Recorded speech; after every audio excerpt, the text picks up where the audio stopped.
F'konferenza tal-aħbarijiet il-Ministru Ostingat ħabbar tibdil ieħor fir-rotot tal-Arriva. Skont il-Ministru Gatt, ir-rotot saru bħal dik li miċċirkewwa tmur il-Belt u nħolqu oħrajn li huma diretti fosthom minn kull lokalità għall-Belt u Mater Dei.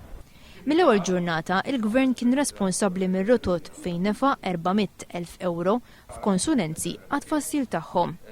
Kull darba li nbidlu r-rotot pajjiżna daħal fi spiża li iżda skont il-Ministru Gatt il-Gvern qed iħallas biss parti minnha. Fl-istess waqt li Ostingat għal darb'oħra kellu jerġa' ibiddel ir-rotot li jagħmel huwa stess tliet xhur ilu qal li l-Arriva għad għandhom problemi fuq livell ta' middle management.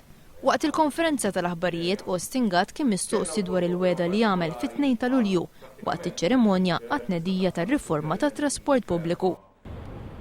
Għada is-servizz jibda u għada is-dinja titbiddel dak li għandu x'jaqsam it-trasport. Iż-żmien tal-bużullotti għadda. Imma llum Ostingat jgħid li ġie kwotat ħażin. Illi ġejt il-ħassoltu ikkwotat nofsi. Fuq Facebook qed ikun propost li l-ġimgħa 4 ta' Novembru issir protesta nazzjonali għal riforma konkreta fit-trasport pubbliku. Mistoqsi jekk jagħtix l-appoġġ tiegħu għal din il-protesta kellu biss daħka bħala tweġiba.